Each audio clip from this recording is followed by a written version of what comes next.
Em Abacuque, no capítulo 3, diz assim no versículo 1, a oração do profeta Abacuque conforme Siquemiote, ok? A parte importante é esta. Ouvi, Senhor.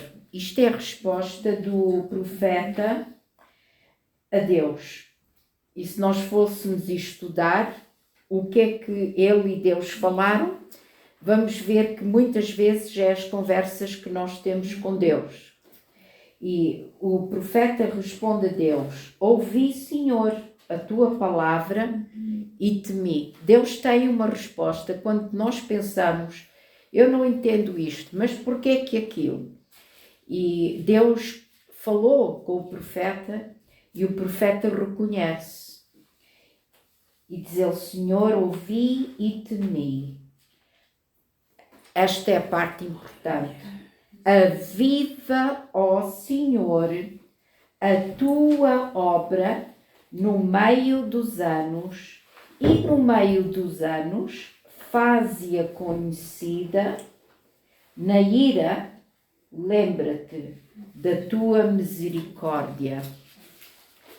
A oração: aviva, ó Senhor, a tua obra no meio dos anos, que é uma oração que nós devemos fazer por nós mesmos. Há muitas promessas na nossa vida feitas por Deus que o crente chega ao ponto de dizer: já se passaram 20 anos, talvez eu não sou merecedor, talvez Deus não acha que eu mereça, talvez eu não ouvi bem. Está a ver as desculpas todas, não é? Que o crente faz, não reconhecendo que é o ataque de Satanás que lhe está roubando o mover do Espírito, o mover de Deus na sua vida. E Abacuque, nos últimos versículos, por exemplo, 3:17, ele diz assim para Deus: ainda que a figueira não floresça, nem haja fruto na vide, ainda que o produto da oliveira falhe e os campos não produzam mantimento, ainda que as ovelhas sejam exterminadas e nos currais não haja gado, todavia eu me alegrarei no Senhor. Uma pausa. Vocês já viram porque é que eu me rio muito? Porque o gozo do Espírito diz: todavia, não estão as coisas a correr como eu as esperava, todavia eu me alegrarei no Senhor. E cada vez que cada um de nós se ri no Espírito, não é arrogância, não é tolice. Eu sei em quem tenho crido. E quando aquilo que está à minha frente é contrário à promessa, eu vou crer em quê? Na circunstância ou na promessa? É na promessa. A realidade é esta, que nunca há uma palavra profética sem essa palavra ser contestada. É a realidade das situações. Porque Jesus diz que Satanás vem para logo roubar aquela palavra. Então o teste vem à palavra. Diz lá em Salmos que a palavra de Deus é pura, purificada no fogo 7 vezes. Então, se a palavra é pura, por que é que tem que passar pelo fogo 7 vezes? Para mostrar que a palavra é estabelecida, está firme, inabalável. Nem o fogo extingue o que a palavra está a falar. A palavra profética há mais de 9 anos foi: o rio de Deus vai correr aqui. Vai correr com quê? Com aquelas almas sedentas que não deixam a chama do Espírito se apagar. E dizem, Senhor, não, tu falastes, eu não vou ter ouvido surdo, eu vou ser um instrumento na tua mão. E então o Abacuque diz, no meio dos anos, aviva a tua obra. Os anos que todos vós, começando por aqui, os anos de investimento no reino de Deus, a promessa a si e aquilo que é certo perante Deus, neste mundo verá a glória de Deus e a sua recompensa, não é só lá. Tudo o que a irmã tem feito não está esquecido e o fruto vai crescer para a sua vista. São muitas tribulações que a gente passa neste mundo, mas como é que termina o versículo? Ter bom ânimo. Ter bom ânimo, porque eu venci e vocês vencerão também. No meio dos anos, aviva a tua obra. E depois continua e diz assim,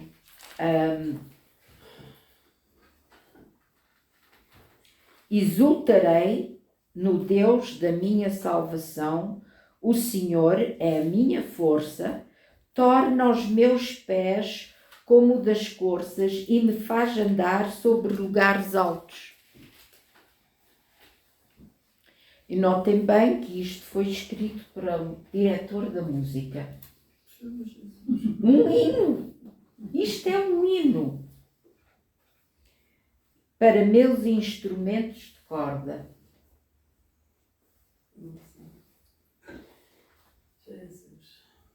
Música sacra que está aqui. Agora, indo a Malaquias, em seguida, notem bem, tanto o capítulo, o livro de Malaquias, o livro de Abacuque, são palavras proféticas, oráculos, não é? Que foram dados durante o tempo em que Israel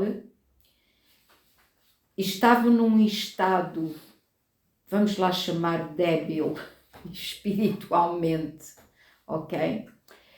Pensando, pelo menos uns 1200 anos antes, a lei de Moisés tinha sido dada, o povo tinha saído do Egito, tinham visto os milagres de Deus, as proezas de Deus. Depois, os anos se passaram, chegaram ao tempo onde existia o rei Davi e a glória do reino. E depois nós passamos mais anos, uma ou duas centenas de anos, e nós vemos a degradação moral e espiritual que vem à nação. E quando nós chegamos ao tempo de Malaquias e Abacuque, estes profetas, a nação já não era nem uma sombra daquilo que tinha sido. Era um povo que sentia-se desconectado com Deus, porque tudo era histórico, não era vivido. Tudo que pertencia à identidade deles estava no passado de Moisés, no passado de Davi, no passado dos grandes profetas, eles eram os profetas menores. O tempo tinha retirado ao povo a memória de Deus. Os povos à volta tinham sido uma tentação e eles tinham entrado na cultura dos povos à volta deles, entrado no entendimento dos povos e se desviado do entendimento que Deus lhe tinha dado para ser identidade deles como povo.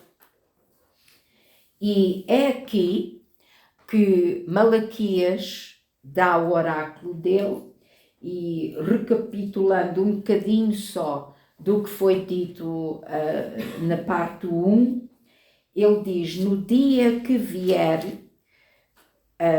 o mensageiro, capítulo 3, versículo 1, no dia que vem o mensageiro que preparará o caminho diante de mim, de repente virá do seu templo o Senhor, a quem buscais, o mensageiro da aliança, a quem desejais, ele vem, diz o Senhor dos exércitos, mas quem suportará o dia da sua vinda? Foi essa a pergunta. E quem subsistirá quando ele aparecer? Porque ele é como o fogo de ourives e como o sabão dos lavandeiros. Eu não vou repetir o que já disse, mas depois eu dou a mensagem, eu dou a gravação para quem não ouviu ou ainda precisa recapitular. Esta foi a pergunta que Malaquias fez ao povo de Israel. Agora, se formos ver no princípio do livro de Malaquias, logo no capítulo 1 diz um oráculo, a palavra do Senhor a Israel por intermédio de Malaquias.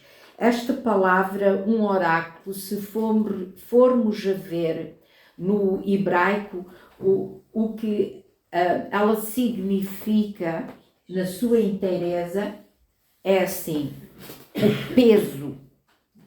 o peso da palavra, o fardo que vem sobre o profeta da palavra de Deus. É isso que é uma profecia. Aquilo que está no coração de Deus vem como um peso sobre a pessoa. A glória de Deus é um peso que vem, não é um peso mau. A glória de Deus é um peso que desce sobre a pessoa. A palavra dada por Deus é como o peso da sua glória. Por isso é que ninguém fica de pé quando vem o peso da glória de Deus, cai ao chão por causa do peso. Não é um peso mau, é um peso glorioso. Quem consegue ficar na presença de Deus quando sente aquele peso da sua glória? E o profeta sente aquele peso da palavra vindo sobre o seu coração. E ele vem falar ao povo. Hoje, poucos em dia, poucos querem ouvir o que está no coração de Deus. Porque aquilo que está no coração de Deus, passar ao nosso coração, não vai ficar. Nós não podemos não reagir àquilo que Deus põe no nosso coração. Então, quando Ele põe algo no nosso coração, ou vamos ouvir e carregar com aquele peso e entregar a palavra que Deus nos deu, ou então vamos resistir à sua voz. E alguns já nem querem ouvir, porque sabem que há um preço a pagar, a entregar aquilo que Deus fala. Indo mais à frente, esta é a palavra que Deus fala ao profeta, que cabe aos dias de hoje. Tal como o povo de Israel estava 400 anos antes de Jesus vir, tal está o povo hoje. E não se trata só do povo que não conhece Deus. Eu estou a falar especificamente o povo em geral de muitas das igrejas. Está esfriado, arrefecido, desconectado com Deus. Tem o ritual, mas não tem a vida. Tem o conhecimento, mas não têm a paixão. Então o profeta diz, esta é a palavra do Senhor: eu vos amei, diz o Senhor, mas vós dizeis, em que nos amaste? Paramos aí. Deus diz, eu vos amei, e vós dizeis, em que? Como é que tu me amaste? Se Deus me amasse, nunca ouviram dizer as pessoas isto, se Deus me amasse, não tinha permitido que isto e aquilo acontecesse na minha vida. Há tanto tempo que eu venho a pedir a Deus que me faça isto e aquilo outro, e se Ele me amasse, já me teria respondido. Nunca ouviram alguém falar desse jeito? Quantas vezes? E Deus responde, e eu para não estar, para o tempo não ficar curto, Ele então dá o exemplo de Jacó e Esaú, e Ele diz que logo dentro do ventre, Esaú e Jacó estavam os dois ali, e Ele conhece-nos desde o ventre da nossa mãe.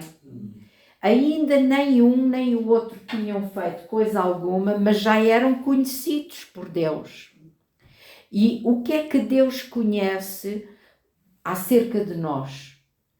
É o nosso coração. Não é tanto as nossas ações, porque as neiras todos as fazem, mas é o coração, é a atitude do coração que Deus quer saber. Vamos lá ver. Jacó era um mentiroso. Enganou. Mas vamos lá ver o que era de Jacó que Deus honrava. A busca que Jacó tinha quanto a Deus. Porque ele olhou para a bênção da primogenitura e não era porque ele queria, eu vou ficar rico. Não era isso. Ele queria a bênção de Deus. E o irmão não acreditava nisso. A mesma coisa que Abel e Caim. Abel honrou a Deus e foi sacrificar aquilo que Deus pôs na sua mão. Ele adorou a Deus, fez o sacrifício conforme Deus tinha dito que deveria ser feito em honra a Deus. Caim, e diz lá, mais tarde, Caim, vendo a bênção que veio sobre Abel, enche-se de inveja e vai, não é como Deus disse para fazer. Eu não cuido de ovelhas. É o fruto do campo. É o fruto do meu esforço que eu vou ofertar a Deus. Deus não precisa das ofertas. Ele cria o ato do sacrifício do cordeiro como fé. Virá o cordeiro. Cada cordeiro que era sacrificado era uma palavra profética. Virá o cordeiro. Não é ir fazer um sacrifício do trigo que eu colhi, dos frutos que a terra me deu. Não era esse o sacrifício. Mas Caim achou que era. Deus fala de uma maneira, mas ele entendeu outra. E depois, quando não viu a bênção, matou o irmão. Esaú, história de velhos. Meu pai, bênção, primogenitura, quero lá saber disso. Eu agora estou com fome, coisas da igreja. eu preciso comer, estar lá com estas coisas. pôs de parte, menosprezou as coisas de Deus. Jacó disse: não, eu quero. E mesmo fazendo como fez, ele e a mãe cogitaram e mentiram, e Deus não retrocedeu a bênção. E lá em Hebreus fala que mais tarde Esaú quis se arrepender, até podemos ver em Hebreus.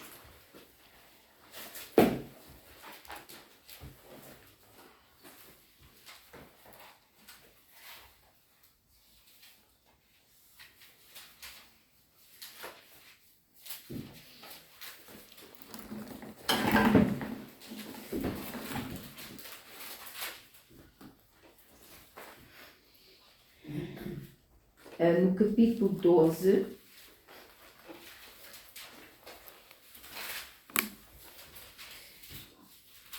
e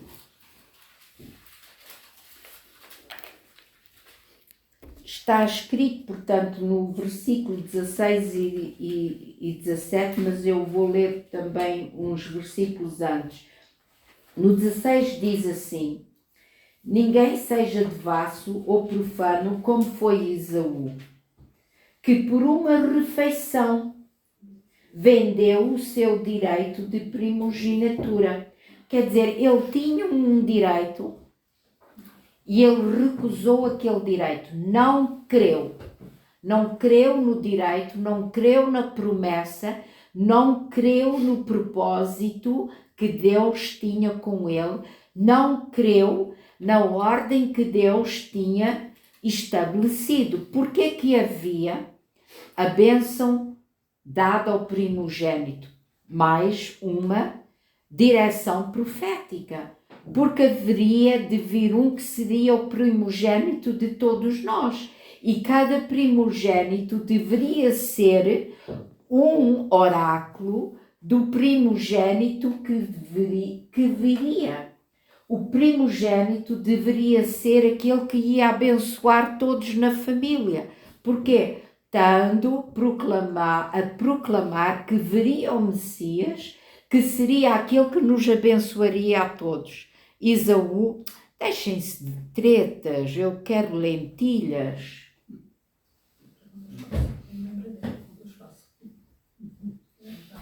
Estão a ver? Menosprezou a palavra, menosprezou o propósito. Versículo 14 diz assim: segui a paz com todos e a santificação. Sem a santificação ninguém verá o Senhor. Tende cuidado de que ninguém se prive da graça de Deus e de que nenhuma raiz de amargura brotando vos perturbe e por ela muitos se contaminem. Eu não vou explicar nada disto. Dá para entender o que está escrito. Ninguém seja devasso ou profano, como foi Esaú, que por uma refeição vendeu o seu direito de primogenitura, depois, como bem sabeis, querendo ele ainda herdar a bênção, foi rejeitado. Não achou lugar de arrependimento, embora com lágrimas o tivesse buscado. Isto quer dizer o seguinte, que a nossa atitude nunca pode ser: eu sei o que a Bíblia fala, mas não me apetece. Vou fazer como eu quero. Depois Deus perdoa-me.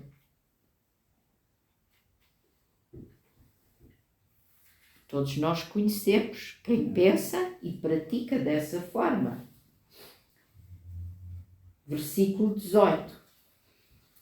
Não tendes chegado ao monte palpável e ardente. Que monte era esse? Sinai. O monte palpável e ardente, o monte Sinai, e a escuridão e as trevas e a tempestade e ao sonido de trombeta e ao som da palavra, que quantos o ouviram rogaram que lhes não falassem mais. O Monte Sinai meteu medo a todos. Aqui Paulo diz aos hebreus, não podiam suportar o que lhes mandava. Se até um animal tocar o monte, será apedrejado. E tão terrível era a visão que Moisés disse, estou todo aterrado e tremo. Paulo diz no versículo 22, mas tendes chegado ao monte de Sião. O que é o monte de Sião? É o monte da graça de Deus. Mas não vamos abusar da graça de Deus.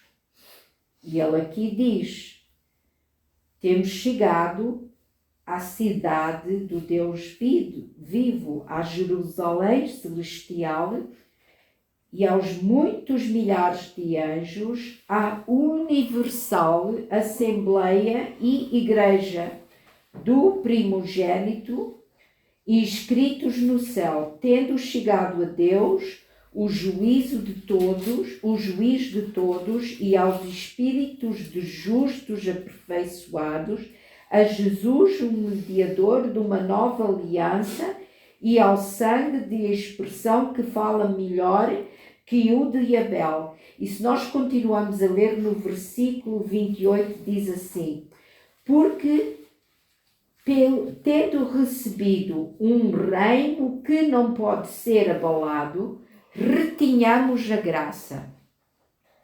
Primeiro, no versículo 15 diz, ninguém se prive da graça de Deus.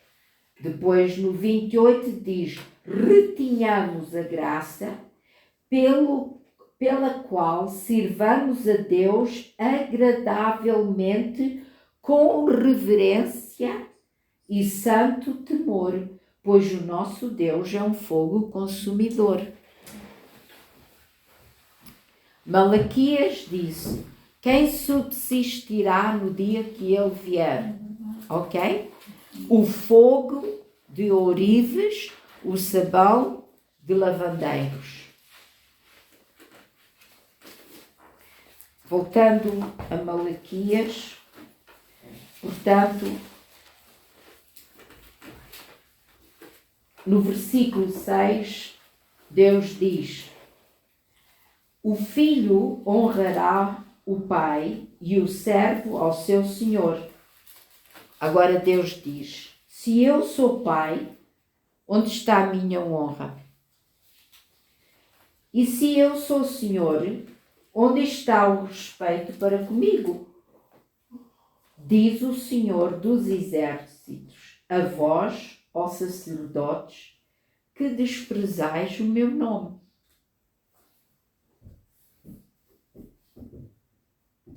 Mas vós perguntais, em que desprezamos nós o teu nome? Hoje em dia, e eu não vou continuar a ler tudo, não é? Mas hoje em dia, em muitos líderes, há essa atitude. Não, porque temos que entender, não é? Os tempos também têm modernizado. A palavra de Deus não é modernizada. Ela é aplicável para todos os tempos. Há certas práticas que no passado não eram a palavra, mas a gente a tinha como palavra. Mas temos que ter discernimento qual é a diferença entre palavra e a nossa prática. Ok? Antigamente, por exemplo, a cor das minhas unhas não é natural e todas as senhoras aqui, ok? Isto pregava-se contra ter verniz nas unhas. Mas E que coisa, não é?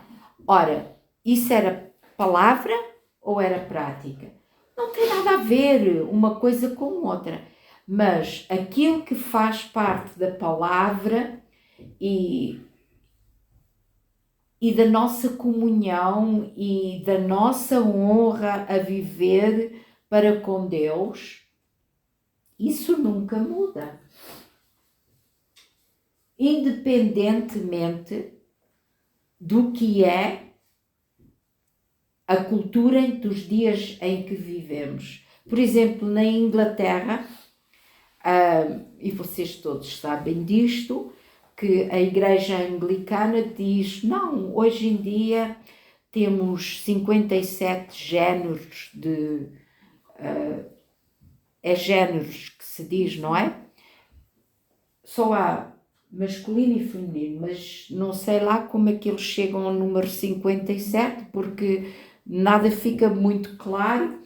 E depois, não, o casamento não é só entre homem e mulher, o casamento é um contrato e nós temos que entender que hoje em dia o mundo está modernizado e esta juventude não entende, temos que nos adaptar aos tempos e eles amam a Deus e amam um ao outro ou uma à outra, temos que ter tolerância. Não, mas aqui na Bíblia não diz isso. A Bíblia não diz nada disso.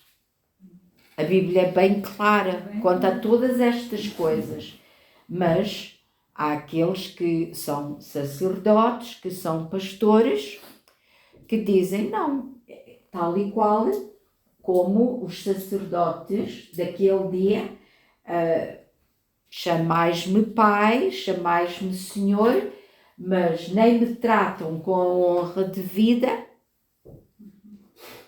nem fazem o que eu mando, porque quando a gente diz tu és meu Senhor, então obedecemos à palavra dele. E os sacerdotes não o faziam, desprezavam tudo o que tinha a ver com Deus. E eles dizem, como é que desprezamos o teu nome? Ele diz, o meu altar.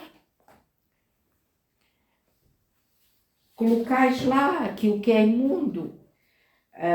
Noutras palavras, estavam a fazer a obra de Deus com desinteresse. Não tinham interesse, não tinham diligência, não tinham excelência, não tinham entrega.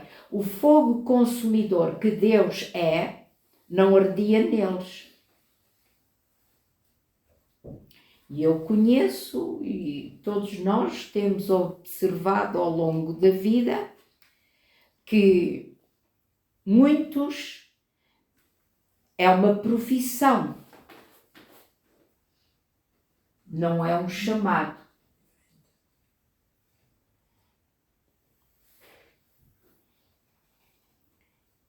Nós aqui estamos a falar deles, a dizer, é um chamado que nós temos, é o chamar de Deus à nossa vida que nós temos que responder.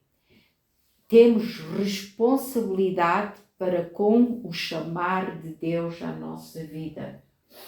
Não é o ritual, não é a prática, não, mas eu sou boa pessoa, eu faço tudo certinho, não faço mal a ninguém, mas estou, como eu disse, não é? Aquela proteção própria, as glândulas sebáceas, como eu estava a falar, não é? E hoje eu vou mostrar mais um versículo que mostra essa gordura que é-nos natural à nossa natureza e que impede do óleo de Deus estar na nossa vida. Mas eu já lá vou. O que impede essa gordura? Os sacerdotes aqui sacrificavam. Já viram o que é estar a sacrificar os melhores animais? Isto é, quem é que vê? Põe lá aí este que está com a perna partida. Deus diz, vocês estão a oferecer o pior. E há muitos crentes que dão a Deus o que se sobeja. O que sobeja de tempo, o que sobeja de atenção, o que sobeja em tudo na vida. Deus, o espaço que eu tenho para Deus, vejam lá, é 1h30 e o pastor que não fala de longo porque eu tenho que ir para casa e tenho afazeres e papo, chega. E eu trabalho muito ao domingo, 1h, vá, faça o culto ou a missa, despachem-se. Não conhecem ninguém com essa atitude? Hã? Mas quando nós queremos que o rio de Deus flua, essa atitude, essa apatia às coisas de Deus não está presente na nossa vida. Nós queremos a presença de Deus a todo custo, limpamos as nossas atitudes e Deus, Senhor, se eu ainda estou apática a Ti ou estou a reservar qualquer parte na minha vida que digo, aqui não entras porque o quarto está desarrumado. Nós temos aquelas... Senhor, eu hei de arrumar aquilo, mas ainda não estou pronta a ir lá àquele quarto, está um pouquinho desarrumado.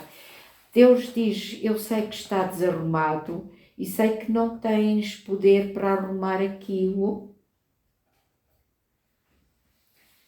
porque tu arrumares não resolve o problema. Eu é que transformo a situação. E nós temos que abrir a porta e dizer ao Senhor, porque é naquela humildade de dizer, Senhor, eu não consigo largar aquilo. Eu não consigo limpar aquilo que, claro, fui eu que sujei ou outros sujaram, está desarrumado, só tu lá podes ir dentro.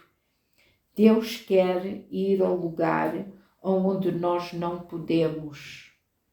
A transformação, a salvação não é a nossa obra. A santificação não é a nossa obra.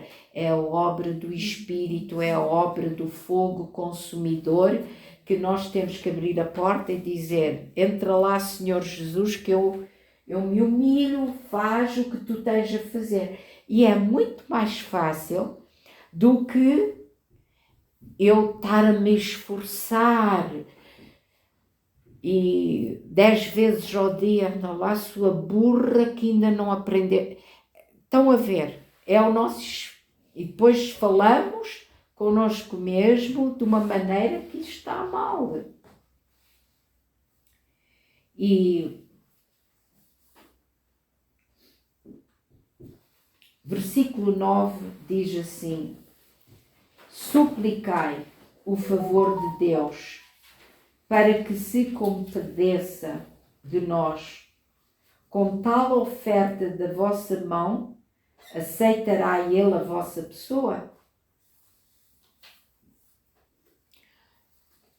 São palavras muito duras, mas as atitudes que nos rodeiam hoje em dia são muito duras para com Deus. E nós precisamos de ver, meu Deus, eu não quero ter estas atitudes porque as pessoas que me rodeiam têm estas atitudes. Vamos ver, eu não vou continuar a ler, vocês se quiserem poderão ler o restante do livro de Malaquias, mas eu já pus o ponto no i que eu queria. Vamos ver em Isaías no capítulo 6.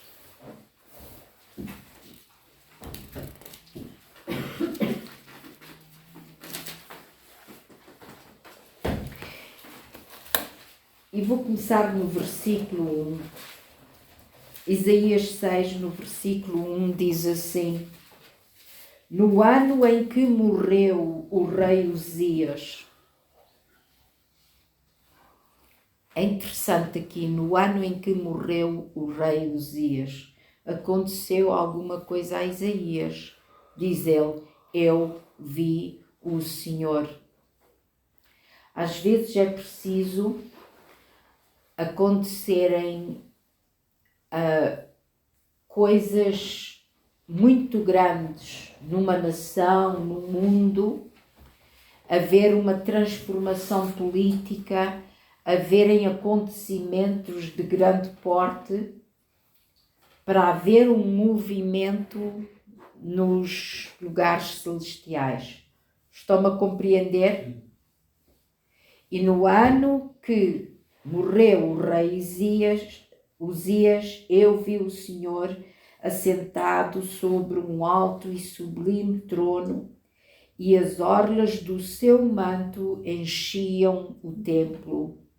Os serafins estavam acima dele, cada um tinha 6 asas, com 2 asas cobriam os seus rostos, com 2 cobriam os seus pés e com 2 voavam, e clamavam uns aos outros, dizendo: Santo, Santo, Santo é o Senhor dos exércitos.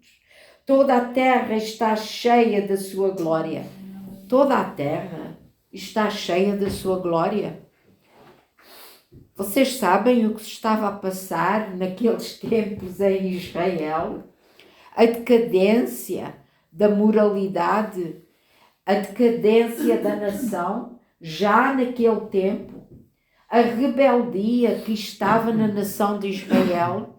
Por isso o profeta diz: eis que eu vos dou um sinal, virá a Virgem, vai vir o Salvador.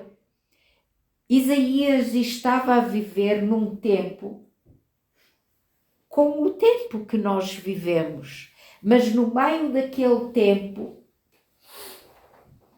ele tem uma visão, ele volta os olhos para Deus, e quando ele volta os olhos para Deus, ele tem uma visão, e se vocês começarem a ler do princípio do capítulo 1, vão ver que ele já está a buscar a Deus, e aqui no capítulo 6 abre-se-lhe a visão, e ele vê os umbrais das portas se moveram com a voz do que clamava, e a casa se encheu de fumaça, que era a glória de Deus. E então disse eu: ai de mim, que vou perecendo, porque eu sou um homem de lábios impuros e habito no meio de um povo de impuros lábios, e os meus olhos viram o Rei, o Senhor dos exércitos. Nós temos que confrontar a situação própria. Quando nós olhamos e vimos, mesmo que não seja com os nossos olhos físicos, mas com os olhos do nosso entendimento, chegamos ao ponto de entender a glória de Deus, que há algo santo, santo, santo, a glória de Deus.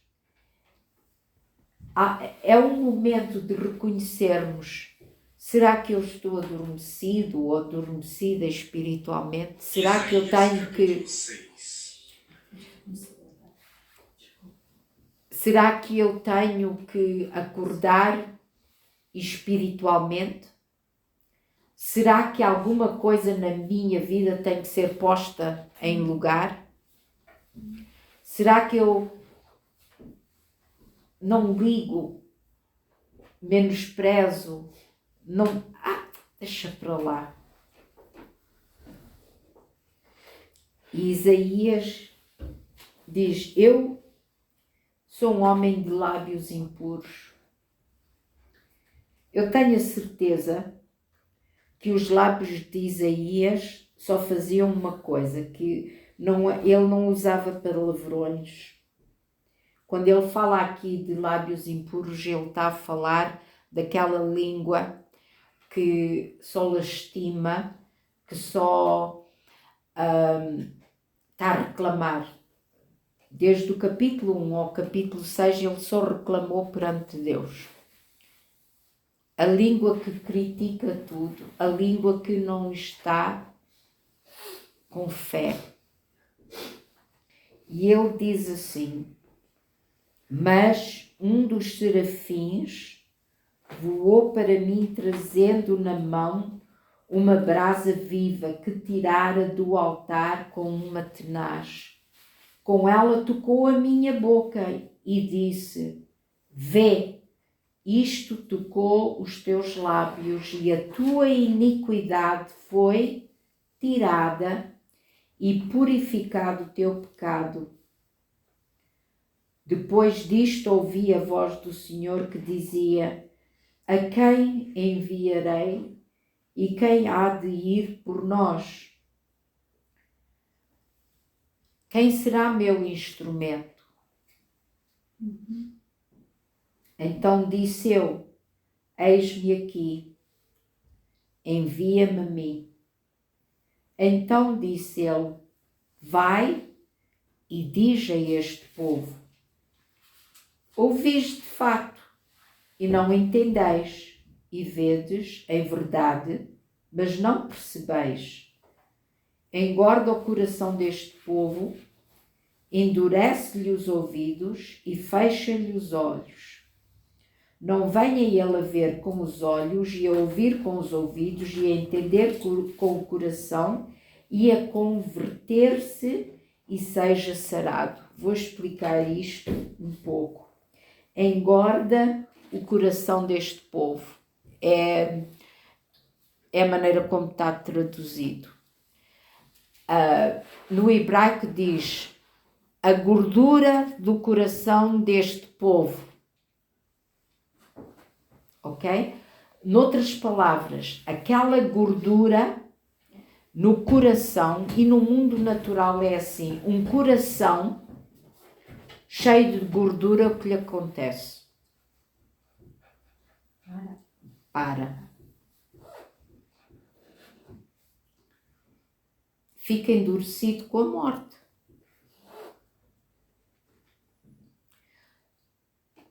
A condição, um povo de coração endurecido com a gordura e os ouvidos endurecem. Hoje em dia fala-se de Deus, as pessoas não querem ouvir. É a condição daquilo que se passa hoje em dia. Mas temos esta promessa. Capítulo 35 e outros capítulos mais à frente. 35 diz assim: é o mesmo profeta, é a mesma condição que está no país.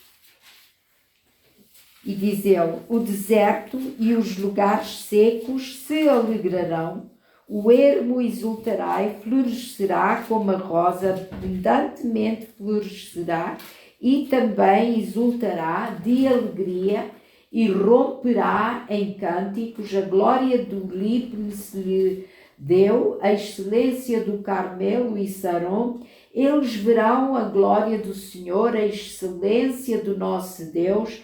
Fortalecei as mãos fracas, firmai os joelhos trementos, dizei aos turbados de coração: esforçai-vos, não temais, o vosso Deus virá com vingança, com recompensa divina, ele virá e vos salvará. Então os olhos dos cegos se abrirão e os ouvidos dos surdos se desimpedirão. Então os coxos saltarão como o cervo e a língua dos mundos cantará. Águas arrebentarão no deserto e ribeiros no ermo. A terra seca se transformará em lagos e a terra sedenta em mananciais de águas. Nas habitações em que viviam os chacais crescerá erva com canas e juncos.